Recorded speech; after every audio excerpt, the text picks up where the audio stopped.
When people talk about some of the more exciting young teams in the NBA, they tend to think about teams like the Thunder, the Magic, and maybe even the Pistons. And while these teams are definitely loaded with young talent and are probably going to be really fun to watch next season, a team that I think isn't getting enough attention heading into 2023 is the Indiana Pacers. A lot of people talk about Tyrese Halliburton and whether or not he's the best point guard in the East, but I really think some people are sleeping on the potential of the Pacers.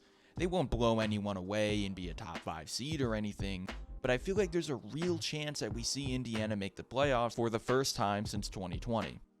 Regardless, I think this Pacers squad is one that's going to be worth watching this season as they look to be an incredibly young and fun team, especially with the couple of moves that they made not only during last season, but this offseason as well. Most notably, the Pacers made a bit of a splash in free agency, signing Bruce Brown from the Nuggets to a 2-year, $45 million deal with a club option in year 2. Brown has bounced around in the league a bit since being selected 42nd overall in the 2018 draft, and over time he's developed into one of the best role players in the NBA, even being a pivotal player for the Nuggets championship win last season. Some called this deal an overpay, but honestly I think it's going to work out pretty well. The Pacers really struggled on defense last season, ranking 26th in defensive rating, and we all know what Brown is capable of on that side of the ball. In addition to this, Brown has proven that he can be a very solid scorer that honestly might still have some untapped potential on that side of the ball. Brown's abilities as an off-ball cutter, shooter, and the flashes of playmaking we've already seen from him are going to fit in really well with what the Pacers are already doing on offense. This could very easily lead to a much improved season for him. I'm not saying he's going to evolve into a 20 points per game guy or anything, but I can very easily see Brown averaging anywhere from 15 to 18 points on very solid efficiency. Another move the Pacers made to help their defensive struggles was taking Jarace Walker out of Houston, 8th overall in this year's draft. Walker is a super athletic power forward with ridiculous amounts of upside on defense that very well could become a starter for the Pacers early on in his rookie season. The only thing that's really keeping Walker from starting right away is that of Obi Toppin, who the Pacers traded for this offseason, and considering that the Pacers were running lineups with guys like Aaron Nesmith and Jalen Smith at power forward last season, these two could very easily be upgrades. Obi Toppin's had a very quiet start to his career thanks in part to the weird role he played with the Knicks, but now playing for the Pacers, it seems like he could have a bit of a breakout season as a scorer. His defensive issues are still going to be very prevalent, but the chemistry he could form with Tyrese Halliburton may make for some very fun basketball.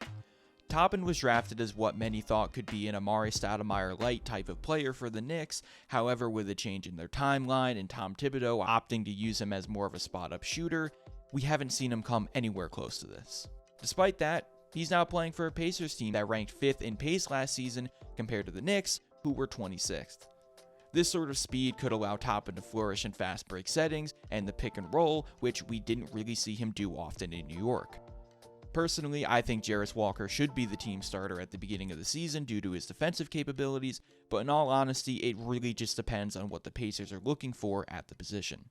These 3 players are all being added to what's already an incredibly solid roster full of versatility on both sides of the ball. We already know what Tyrese Halliburton is capable of, as a 23-year-old guard just came off a season in which he averaged an absurdly efficient 20 and 10 while making the All-Star game. If he can continue to work on manipulating opposing defense with his scoring capabilities, there's really no telling where the ceiling is for him. Alongside Halliburton is Miles Turner, and while he can definitely be overrated by fans at times, he's coming off by far and away his best season yet. Turner averaged pretty much the same amount of points throughout his entire career, but in 2022 he jumped up to 18 a game on great splits, shooting 54% from the field and 37% from deep on 4 attempts, and if he can continue to do this while keeping up his solid defensive presence, he'll be more than worth that extension he signed back in January. Both Turner and Halliburton have developed great chemistry with one another in the season and a half they've had with each other, and this really isn't surprising at all given Halliburton's ability as a playmaker and Turner's as a play finisher. Really, the only thing that could hold this Pacers team back big time is their defense. The only versatile defender that they might have in the starting lineup in the beginning of the season is Bruce Brown, who even then can only do so much. Miles Turner is a great shot blocker, but he chases blocks too often and has some pretty notable concerns with his switchability. This is why I'd much rather see Jarace Walker start ahead of Obi Toppin, as again, Walker is an incredibly versatile defender at Houston and was arguably the best defender in his draft class outside of Victor Wembanyama. His offensive game may take some time to develop, but the Pacers could easily have enough offensive threats to play around Walker's weaknesses. Even outside of everyone I've mentioned, the Pacers have some pretty damn good role players. TJ McConnell is still a great backup option for Haliburton, bringing consistent scoring, playmaking, and defense every night. Aaron Nesmith had by far his best season yet, finally developing into the 3-and-D wing the Celtics had hoped he would be. And we all know that Buddy Hield is an all-time great three-point shooter that just had his third best season yet in terms of points per game, while hitting 42% of his threes on 8.5 attempts. And that's not even mentioning the rookies from last season that showed a fair amount of potential. Benedict Mathurin may have had his moments of inconsistencies that all rookies deal with, but overall, he had a very solid rookie season, averaging 16 points, 4 rebounds, and an assist per game on some pretty decent splits for a rookie. Mathurin looked like an early Rookie of the Year candidate with his play at the start of the season, but he cooled down significantly as the season went on, just to pick it up again in the final 11 games.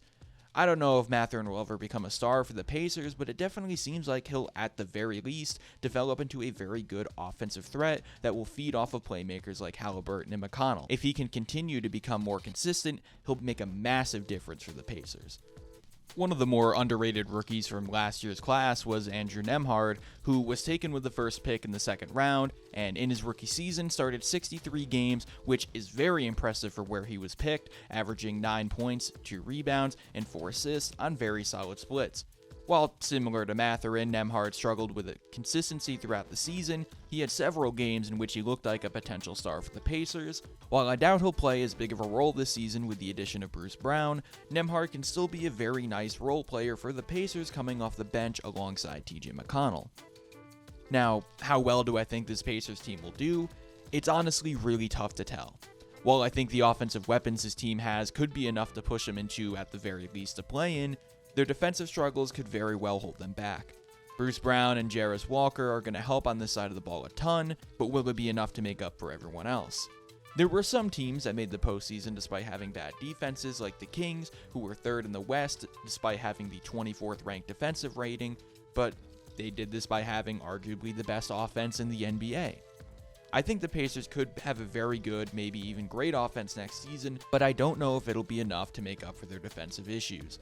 Despite this, with teams like the Heat, Sixers, Nets, and Raptors all arguably getting worse this offseason, it's reasonable to expect the Pacers leapfrogging up the standings a bit.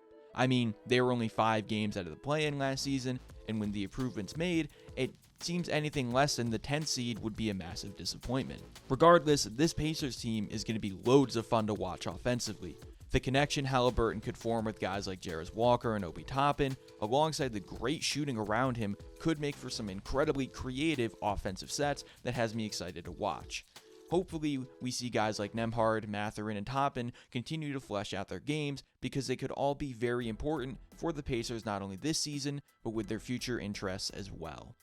But with that being said, I'm going to wrap things up here. If you liked the video, please remember to like and subscribe. Let me know in the comments below where you think the Pacers could end up in the Eastern Conference standings this season. Thank you all so much for watching, and I'll see y'all in the next one.